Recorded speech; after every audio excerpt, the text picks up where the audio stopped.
رسول الكريم الأمين المكين الرؤوف الرحيم. أما بعد، أعوذ بالله من الشيطان الرجيم. بسم الله الرحمن الرحيم. سبحان الذي أسرى بعبده. صدق الله العظيم. قال الله تبارك وتعالى في القرآن المجيد والفرقان الحميد. ان اللہ وملائکتہ یصلون علی النبی یا نبی یا ایھا الذین آمنوا صلوا علیہ وسلموا تسلیما.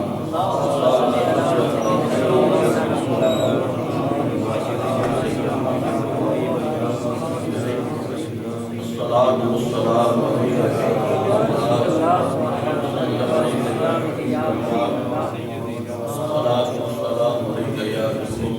وعلى آلك وأصحابك وسلم عليك يا حبيب الله. کی محمد سے وفات ہونے تو ہم دے رہے ہیں، کی محمد سے وفات ہونے تو ہم دے رہے ہیں. یہ جہاں جیت ہے کیا دور و قلم دے رہے ہیں. سبحان اللہ سبحان اللہ. اللہ تعالیٰ کی حمد و ثنا اور اس کے پیارے حبیب اور بے دعالم صلی اللہ علیہ وآلہ وسلم کی بارگاہ میں ہدیہ درود و سلام کے بعد جملہ سنا خانے شیخ حسان اور وابستگان طریق منہاج قرآن انٹرنیشنل یونان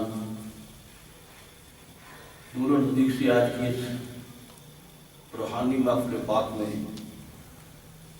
حاضر ہونے والے مشتاقان مصطفیٰ صلی اللہ علیہ وسلم،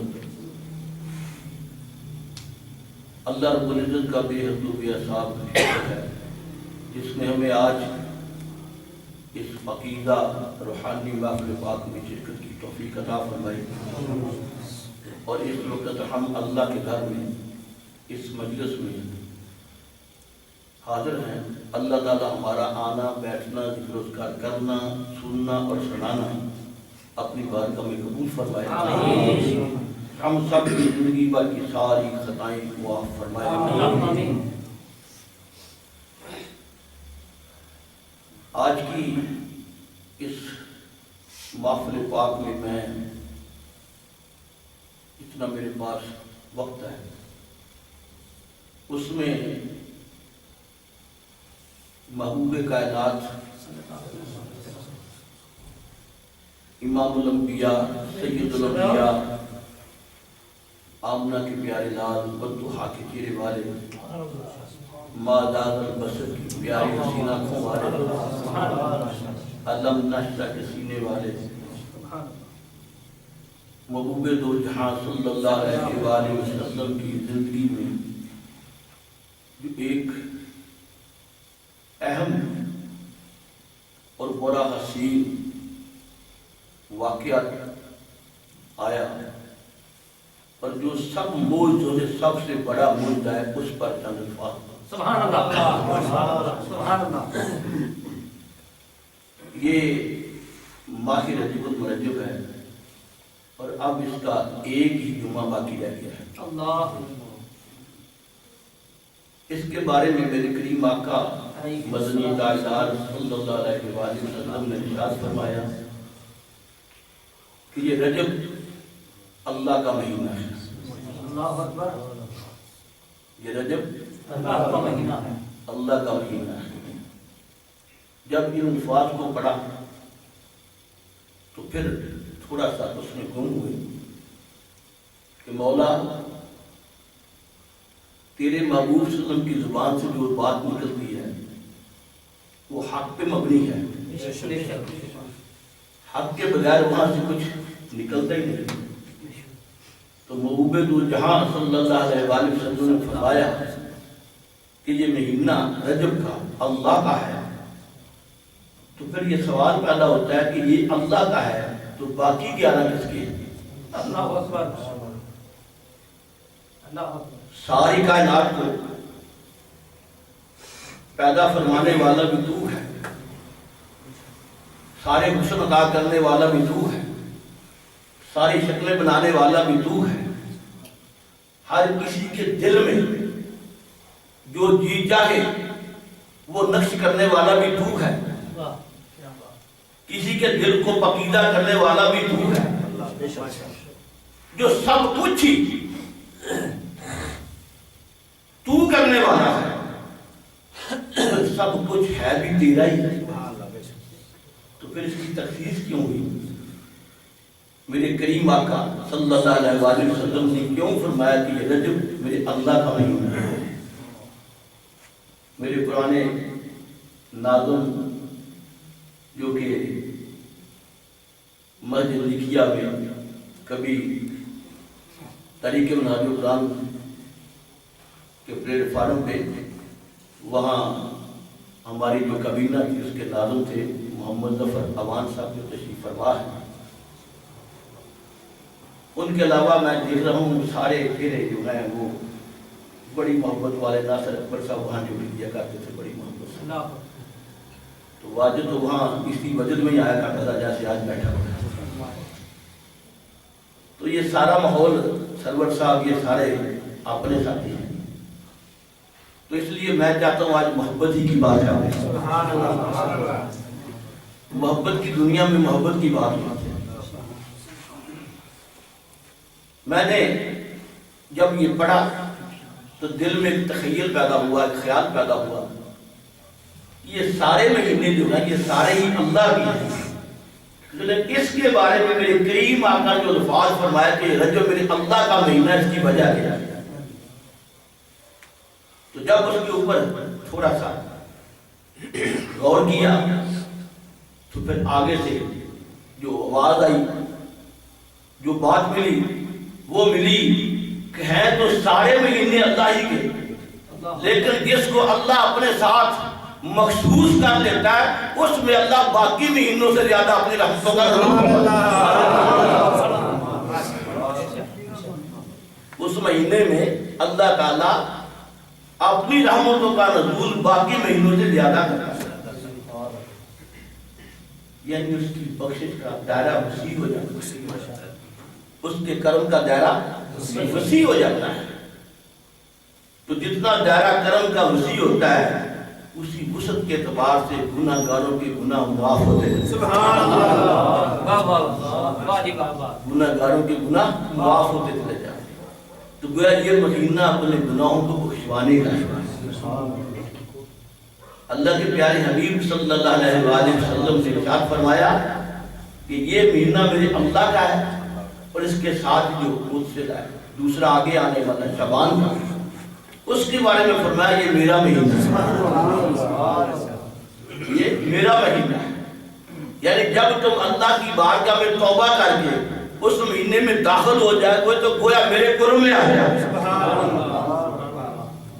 جو وہاں سے یہاں نزول ہو رہا ہے وہ عنایات میرے توسط سے تمہیں پہنچ کے رہیں گے، سبحان اللہ۔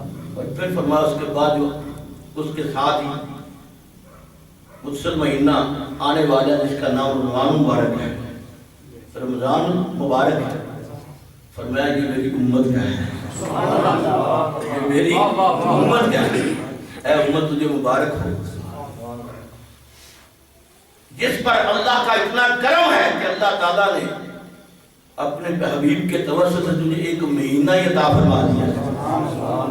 یعنی کیوں کہا اس لیے کہ جیسے کبھی کچھ دکانیں ہوتی ہیں تو وہ سارا سال اپنی چیزیں سیل کرتے رہتے ہیں، پھر کبھی کبھی ایسا ہوتا ہے وہ کہتے ہیں سارے کا سارا ختم ہو جائے تو وہ سیل لگا دیتے ہیں، جو بڑی قیمتی چیز ہوتی ہے وہ بھی تھوڑے تھوڑے داموں سے دے دیتے ہیں، یعنی وہ لوٹ کا مہینہ ہوتا ہے، سیل لگی ہوتی ہے۔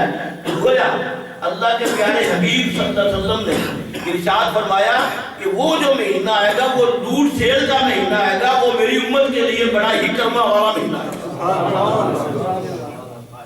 اگر دوسرے اینگل سے جس پر تمام ہمارے جو امامین ہیں انہوں نے گفتگو فرمائی، اس کے تناظر میں اگر دیکھیں تو یہ مہینہ جیسے کوئی فصل کاشت کرتا ہے، بوتا ہے، یہ مہینہ فصل کاشت کرنے کا ہے، اسے بونے کا ہے، اسے پانی دینے کا ہے، اور جو اس سے مجھ سے اگلا مہینہ ہے اس میں اس کی گوڈی کر کے اچھے طریقے سے اس کے اندر سے جڑی بوٹیاں نکال کے یعنی جو گناہ ہیں ان کی لاشیں دور کر کے اپنے آپ کو صاف کرنے کا ہے، اور پھر اس کے بعد جو مہینہ آئے گا اس مہینے میں اس کا پھل لینے کا ہے۔ سبحان اللہ، نعرہ تکبیر، نعرہ رسالت، نعرہ حیدری، علماء اہل سنت۔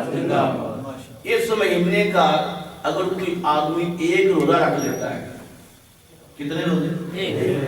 بڑا مشکل ہے، اللہ اکبر، ایک روزہ کو رکھ لیتا ہے، اس کا اجر اللہ کے پیارے حبیب صلی اللہ علیہ وسلم نے فرمایا کہ اس کا اجر ایک روزہ رکھنے کا اتنا ملتا ہے گویا اس نے پورا ایک سال روزے رکھے۔ سبحان اللہ، اور اگر کوئی 2 رکھ لے تو 2 سال کی، اگر کوئی 3 رکھ لے 3 سال کی، اگر کوئی 4 رکھ لے 4 سال کی، اگر کوئی 5 رکھ لے 5 سال کی، اگر کوئی 6 رکھ لے 6 سال کے، تو آگے فرمایا اگر 7 روزے کو رکھ لے تو اس کے اوپر اللہ تعالیٰ جہنم کے 7 دروازے بند کر دے۔ سبحان اللہ،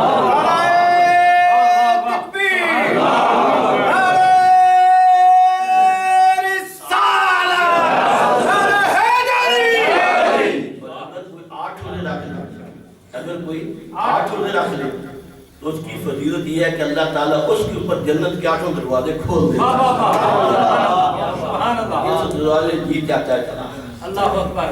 اور اس میں ایک رات وہ بھی ہے جس کو 27ویں رجب کی رات کہتے ہیں، جو لیلۃ المبارکہ ہے، جو معراج مصطفیٰ صلی اللہ علیہ وسلم کی رات ہے، اس کا تذکرہ کرنا ہے۔ اس ایک رات کی فضیلت اور اس کا ایک روزہ، اس کی فضیلت اللہ کے پیارے حبیب نے فرمایا جو 27 رجب کا ایک روزہ رکھے گا، اسے ایک روزہ رکھنے کی عوض میں اللہ تعالیٰ 5 سال کے مسلسل روزے رکھنے کا اجر دیتا ہے۔ اور اگر اس رات کو ایک رات کو صرف 4 رکعت نماز نفل ادا فرمائے، اللہ اکبر، کتنے؟ 4، صرف 4، زیادہ نہیں، صرف 4۔ اور اس کی ترتیب اس طرح ہے، ہر رکعت میں پہلے سورہ فاتحہ، اس کے بعد سورہ القدر 3 مرتبہ، اور پھر 3 مرتبہ ہی سورہ الکافرون۔ بس یہ پڑھ کے 4 رکعت نماز ادا کر دیں۔ اس کے بعد جو مانگے گا وہ تو اللہ اسی کرم سے عطا کر دے گا، لیکن اس کا یہ فعل اتنا عظیم ہوگا جیسے اس نے سارا سال اللہ کی بارگاہ میں عبادت کی۔ یہ اس رات کی فضیلت ہے، رات کی فضیلت ہے۔ اب میں جب یہ پڑھا تو پھر میں نے دیکھا اس رات کی اتنی فضیلت کیوں ملی، تو میں نے ادھر سے بھی غور کیا کہ یہ جو 27ویں رات آتی ہے لیلۃ القدر جسے کہتے ہیں، رمضان المبارک، اسے بڑی فضیلت ملی ہے۔ قرآن کہتا ہے کہ یہ بڑی فضیلت والی رات ہے، اسے کیوں ملی؟ تو پھر قرآن آگے اس کا جواب دیتا ہے کہ اس لیے ملی اِنَّا أَنزَلْنَاهُ فِي لَيْلَةِ الْقَدْرِ وَمَا أَدْرَاكَ مَا لَيْلَةُ الْقَدْرِ لَيْلَةُ الْقَدْرِ خَيْرٌ مِّنْ أَلْفِ شَهْرٍ تَنَزَّلُ الْمَلَائِكَةُ۔ اس رات کو فضیلت اس لیے مل گئی، اللہ فرماتا ہے کہ میں نے اس رات میں بیت معمور سے آسمان دنیا پر اس قرآن مجید کا نزول فرمایا۔ اس قرآن کے نزول والے رات کو اللہ تعالیٰ نے لیلۃ القدر کی رات بنا۔ اس رات کو فضیلت اس لیے مل گئی کہ اس رات میں اس کا وہاں سے نزول ہوا، آگے پھر جو ہے 23 سال کے عرصے میں میرے محبوب پہ تھوڑا تھوڑا ہو کر نازل ہوتا ہے، تھوڑا تھوڑا نازل ہوتا رہا۔ تو میں نے جب یہ پڑھا، سنا، دیکھا